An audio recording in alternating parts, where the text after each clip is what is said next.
This world has been connected, tied to the darkness, soon to be completely eclipsed. Hello there, Seraphim17 once again. This is my Kingdom Hearts Final Mix, Proud Difficulty video walkthrough. So I'm happy to say that this walkthrough also has a side objective that I managed to complete. I wasn't intending to go for it at first, but I ended up getting it towards the end and noticing, I can actually do this. So I did, and I pushed for it, and this will be in a playthrough in under 15 hours, which will get you the Speedster Trophy, which, I'm not really known for my speedruns or anything, and my first playthrough on Proud took about 30 hours, so it was interesting to see me do it so much more quicker when I was focusing on, trying to power through it and get the guide done. But at this very beginning, this awakening as it's called, Sora has to pick from these 3 plinths that give him abilities. One of them is a sword that gives you attack strength and various other things.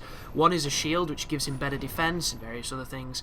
And then the next one is magic, which obviously improves his magic. And depending on which ones you pick and which ones you give up will dictate on what Sora's starting statistics are and how he develops throughout the game. That being said, a lot of the development stuff is handled through the conversations you're about to have when you enter Destiny Island and you talk to a few familiar faces, but I'll speak about those when we get there.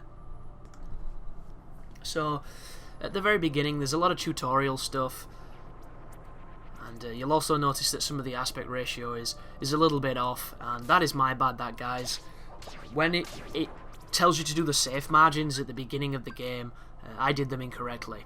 So, it shouldn't affect the picture of the guide, but on some of the cutscenes, because it zooms in, it'll definitely affect those. That being said, I don't have cutscenes in this guide. They're going to be skipped, they're going to be hopefully removed, things like that, just to make it more streamlined and hopefully help the people that are interested in the difficult parts. So, this is all primarily tutorial, but on Proud difficulty, because your statistics are so slight at the beginning of the game, you can get beat up by Heartless, and there's no reason for you really to die on these early moments, but there's a fight against a boss coming up where it's more than possible that you might get killed. And it's just because this difficulty is really interesting, and I had a lot of fun when I played through it on my first time. My knowledge of this game is extremely old, because I haven't played it since it came out, and it came out back in the early 2000s, like 2002 or something. But side story on Holt, this part here is very important. Depending on what you put on these options will depend on whether or not your journey starts in the morning, starts at midday, or starts in the afternoon. And what this is a really strange and like metaphorical way of telling you how your character will perform and what abilities he's going to learn in what order and how he'll progress. I want to go for midday because that means that I'm going to level up the same throughout the entire journey, and that's the one that I think is probably the safest bet. My first playthrough on Proud, I went late so that I was a late bloomer, but it's really up to you what you want to do here. And you can look up on Google and things on exactly what to choose to get what you want, but midday is you level up equally throughout the entire game, and that's the one I wanted. And hopefully it should help us out, because this game is tough. It's really tough early on. It gets much easier towards the end, unless you're under-leveled, but one of the things that you're going to notice on this game is if you're ever having trouble with an arena, you can level so that your skill doesn't necessarily have to be the thing that puts you through the fight. You can level to mitigate the gap in skill difference. And I would recommend doing it too. If you're going for the Speedster achievement on Proud, you're probably not watching this for advice because you probably know what you're doing, because I really wouldn't recommend it for people who are inexperienced. Mainly because I got to the end of the game at about level 40, and some of those final areas, guys, I was getting two-shot by groups of enemies. I'm talking a room full of 10 guys, and one of these things was two-shotting me. So it became extremely luck-based and frustrating.